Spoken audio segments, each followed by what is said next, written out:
Nice launch trajectory countdown net. Pad is clear. 10, 9, 8. Launch auto sequence has 7, started. 6, 5, 4, 3, 2, 1. Go for launch.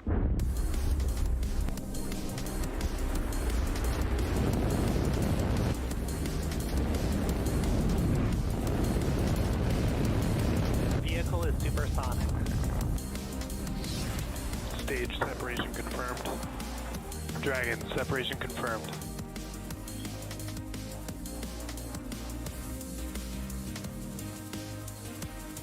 Stage 1 is transonic. Landing legs have deployed.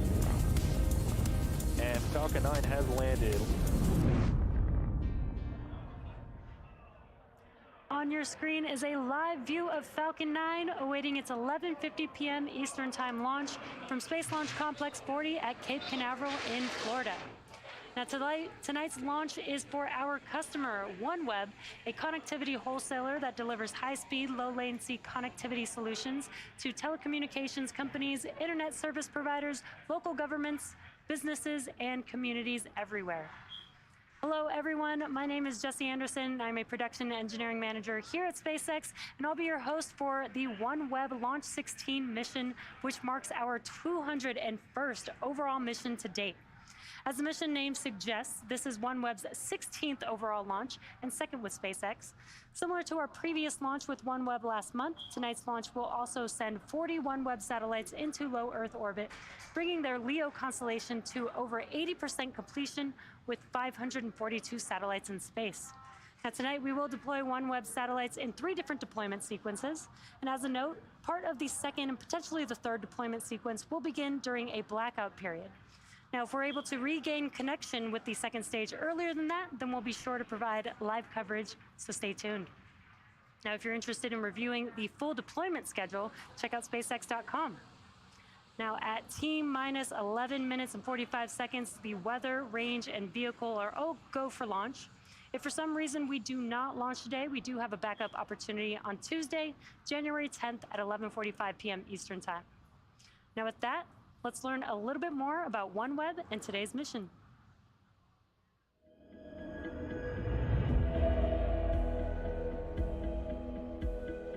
Think for a moment about what connectivity brings you. Is it helping you manage or grow a business, stay in contact with family and friends? Is it giving you or your family access to education or to a doctor? Is it opening doors for you to a world beyond your horizon? Of course, for many of us in big cities and large and established communities, it's doing that every day. It's essential, fundamental, it's enabling our lives. From connectivity flows a better quality of life, new horizons and greater opportunities. So what can we do to help ensure everybody can experience the benefits of connectivity? This is the OneWeb mission. To bridge that digital divide, to serve businesses and rural communities, to further scientific understanding and collaboration. And we're doing this by bringing high-speed broadband internet from space to places where this opportunity was previously unimaginable. Every customer connected via the OneWeb network has their own story. All of them are united by one thing: gaining the power of connectivity and the independence or sense of community that can bring. OneWeb, we are a global connectivity provider powered by satellites to connect the unconnected globally. And we are doing this with a low Earth orbit constellation of 648 satellites. We run satellites 30 times closer to the Earth than traditional satellites. We do this because we can deliver high-speed connectivity to be hundreds of megabits per second, delivered to a single user terminal. Connectivity is highly concentrated around densely populated areas. OneWeb really wants to bring connectivity to remote places. With a satellite constellation, we can reach everyone, everywhere, effectively bringing on a level playing field all of these people that have been left behind. water is life, but connectivity is everything else, right? It's education, it's healthcare, it's being able to start your own small business. I mean, just look at all the stuff you do on a day-to-day basis in an urban environment, and think if that's cut off for even a few hours, how anxious you get. There's over 300 communities in Canada that we think will never, they're satellite communities, we don't think they'll ever have connectivity going in. They're just too far away to run fiber, they're too far away to get 4G or 5G. The only option for them will be satellite internet. I'm taking classes to get my bachelor's degree in administration in the early childhood field. With the internet, it's made it a lot easier. I can see my professors during class. I can collaborate with my classmates. OneWeb has helped in a lot of ways. It's more convenient for us, like ordering supplies and payments over the phone. It is great to work with SpaceX. They are a fantastic partner. It's been very nice and exciting to start working with them and OneWeb. We're really looking forward to the launch with SpaceX. It's very important for us because it will enable us to extend our commercial coverage 25 degrees north to the North Pole and 25 degrees to the South Pole, and we'll be able to do that by next summer, the summer of 23.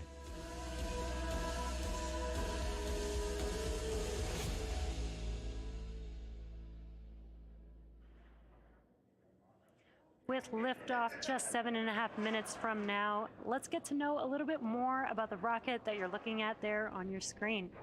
Falcon 9 is our two-stage rocket, which stands 230 feet or 70 meters tall. Now that's roughly 20 meters taller than the Arc de Triomphe in Paris, France, which is 49 meters tall.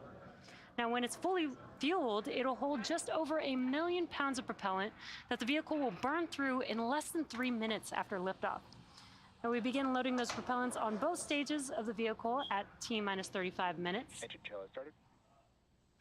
Now starting from the top of the vehicle, our payload today is safely enclosed inside of the 17-foot diameter payload fairing, which is the structure at the very top of the rocket. This protects the satellites from aerodynamic heating, loads, is on internal power. Aerodynamic heating, loads, and contamination during ascent. Now once we reach the vacuum of space, we will jettison the fairing halves while the second stage continues to orbit. Now below the payload fairing, we have the second stage that will take the OneWeb Launch 16 mission payload to a low Earth orbit. The satellites on board the second stage today are produced by OneWeb Satellites, a joint venture between OneWeb and Airbus located on Merritt Island, Florida. Second stage will ignite its single Merlin vacuum, or what we call the MVAC engine, about 2.5 minutes into flight, and then relight for a second time before we deploy the 40 satellites. Now below the second stage, we have the inner stage, which is part of the first stage. As you can see on your screen, the carbon fiber inner stage is a distinct black color, and that's because it's unpainted TPS, or thermal protection system. Now this protects the composite material that the inner stage is made of. At the bottom of the first stage, there are 9 Merlin engines that will get Falcon 9 off of the ground and up into the thinner parts of the Earth's atmosphere. And shortly after liftoff, the first and second stages will separate from one another. Then the second stage will continue to orbit while the first stage will start to make its way back down to Earth. The first stage is designed to be reflown with minimal refurbishment between flights. The first stage supporting today's mission will be flying for the second time and attempt landing at Landing Zone 1, which is not too far from where it will lift off. Now, if we're successful in recovering the booster on screen, it will mark the 162nd successful recovery of an orbital class booster. And lastly, the large trusted structure that you see there next to the vehicle is called the transporter erector, or the TE, or which you may have heard called the strongback on the nets. Now we use it to roll the rocket out to the launch pad and raise it to its vertical launch position. The TE also routes the vehicle's fluids, power, and telemetry umbilicals from the ground systems to the rocket and satellites until Falcon 9 goes on internal power and clears the pad. Now at liftoff, it will retract in order to clear the way for Falcon 9's Strongback ascent. lower has started. And we did hear that call out that the sequence will begin. That means that the clamp arms, which are right below the fairing there that you see on your screen, they will open up first. Once they are fully open, then the TE can begin to recline away from the vehicle. Now at T0, ground hydraulic systems will pull the TE even further away from Falcon 9 as it lifts off. And on your screen, it looks like the clamp arms are now just about fully open. This means that the TE will begin to retract away from the vehicle. Now the first stage is connected to a launch mount at the base of the TE, but the structure is hinged and will retract away from the vehicle in preparation for launch.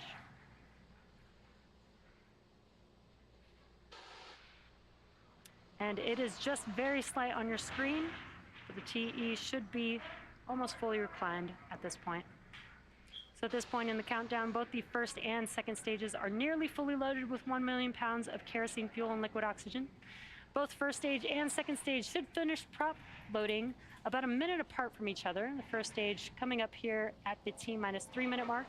Second stage will be about a minute afterwards at the T-2 minute mark. And perfect timing, there's that call out. That liquid oxygen loading is complete on the first stage. Now the white clouds that you see around the vehicle is the chilled gas above the liquid oxygen tank liquid surface that we vent overboard to maintain pressure in the tank as needed. So when that gas comes out into the Florida air, the humid, moist air condenses into clouds or water, which is what you see there. At T-60 seconds, Falcon 9 will be in startup. This means that the rocket's autonomous internal flight computers have taken over the launch countdown. Just inside T-2 seconds, we light the Merlin 1D engines for liftoff. The OneWeb Launch 16 payload continues to be healthy, and the Falcon 9 team is tracking no issues on the vehicle. Weather is still looking good for T0, and the range is green for launch. So if for some reason we do not launch today, we do have a backup opportunity on Tuesday, January 10th at 11:45 p.m. Eastern Time.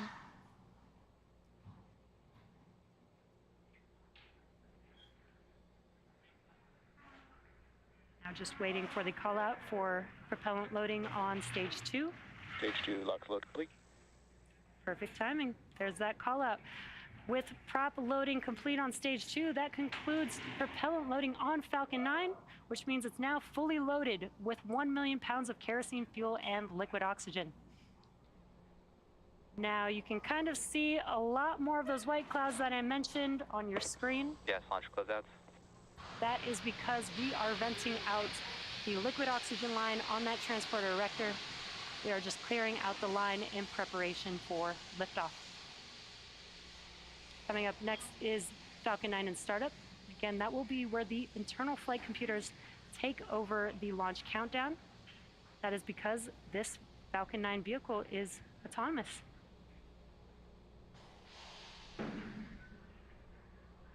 Falcon 9 is in startup. And great news, Falcon 9 is now in startup. We are now just waiting for the launch director's final call. SpaceX launch director, go for launch. And excellent news, all systems are go for launch of Falcon 9 with the OneWeb Launch 16 mission payload.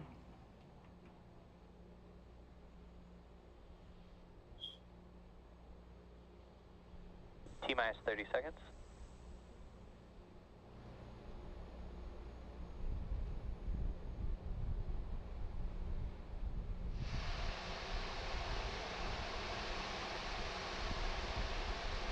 Seconds.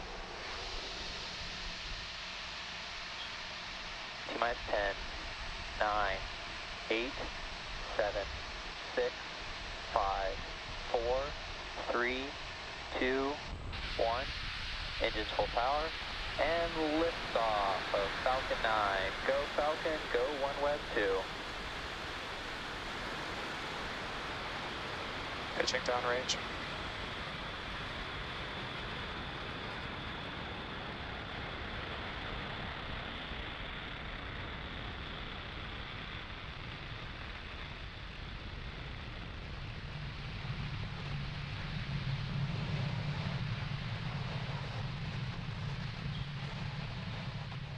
Falcon 9 has successfully lifted off from Pad 40 at Cape Canaveral, carrying the OneWeb Launch 16 mission payload. Now, during ascent, we tilt the engines, which is what we call gimbaling. That turns power and telemetry. That turns the rocket horizontally, which is what we call a gravity turn. And we're still going up, but we are now also heading horizontally away from the launch pad. Vehicle supersonic. Moments ago, we did throttle down the engines on the first stage in preparation for max Q, which is coming up here in a few seconds. Max Q. Great news, we have just passed through the largest structural load that the vehicle sees on ascent. Really awesome views here of the first stage vehicle. Now the rocket typically needs to go 17,500 miles per hour horizontally in order to avoid being pulled back down to Earth and to get into orbit. So you can keep an eye out on the stage 1 telemetry, and that's on the bottom left hand of your screen. Again, incredible views of the first stage vehicle, first stage engines lighting up there. We do have 5 events coming up here back to back. That will be MECO, main engine cutoff, stage separation, stage 1 flip, SES-1, the boost back burn on the first stage, and then we will also have the fairing halves deploy. Again, that is a few events happening in quick succession: MECO, stage separation, stage 1 flip, SES-1, boost back burn, and fairing deploy.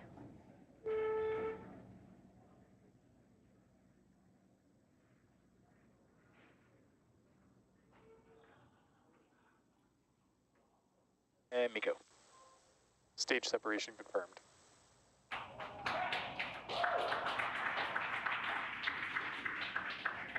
And back ignition.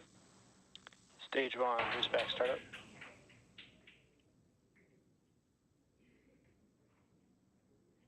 There we have just seen all of those events, really cool views. We had MECO, stage separation, stage 1 flip, which you can kind of see in the background of the second stage vehicle's view. Awesome view here of the first stage in its boost back burn right now. We also had second stage engine startup 1, which is that MVAC engine lighting up on the right-hand screen.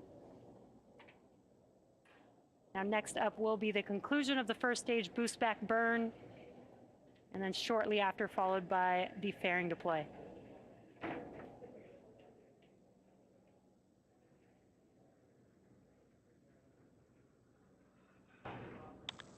Stage 1, boost back shutdown.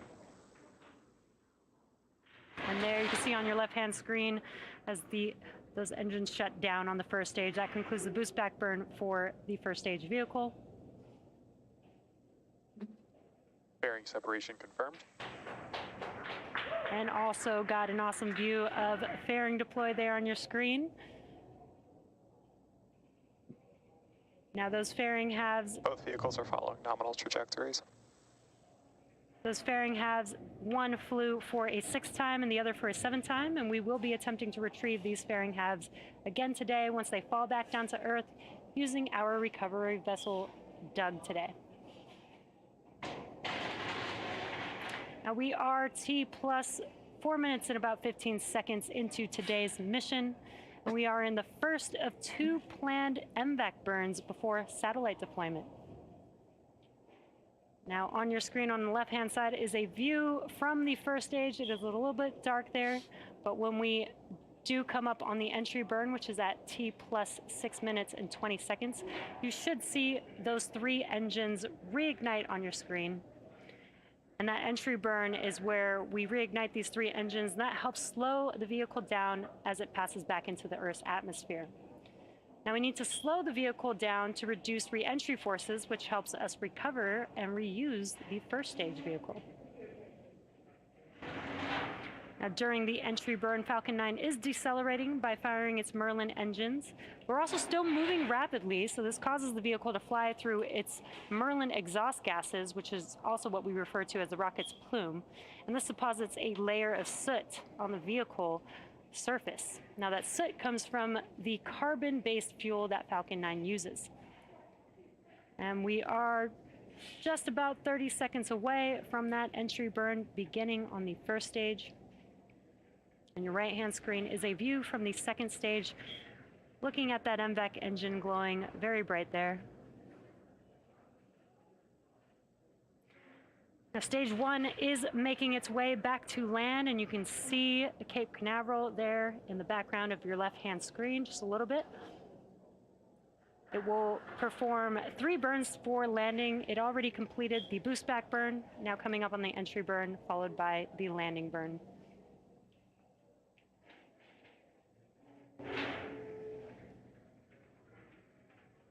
Stage 1, entry burn startup. Great news, as you heard that call out and can see on your screen, we have reignited 3 of the 9 M1D engines on the first stage. That's the center E9 engine, followed by the E1 and E5 engines. Stage 1, entry burn shut down. Stage 1, FTS is saved. It's less than a 20-second burn, and as you can see, the engines have shut down. That concludes the entry burn for the first stage Both vehicle. vehicles continue to follow nominal trajectories. Now we are just about 30 seconds away from the landing burn beginning on the first stage vehicle. It is just the E9 engine that will ignite for landing, and the M1D engines have about 190,000 pounds of thrust, so one engine reigniting is just enough to help slow the vehicle down in time to touch down for landing.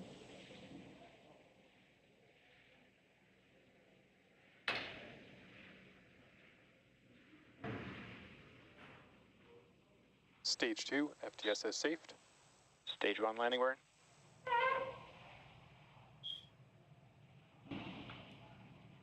There you can see the landing burn has begun on Falcon 9. Let's watch as the first stage touches down on landing zone 1.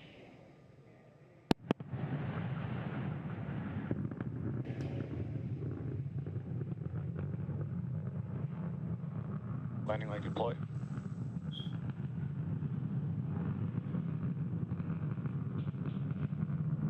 Stage 1, landing confirmed. Wow, an awesome view of our landing. As you just saw, Falcon 9 has touched down on landing zone 1. That marks SpaceX's 162nd recovery of an orbital class rocket. Stage 2 is in terminal guidance. And that includes first stage landings for both Falcon 9 and Falcon Heavy. Now coming up shortly here, we will have SECO 1, that is second stage engine cutoff 1. That is where we will shut down this MVAC engine and allow the vehicle to coast with the payload.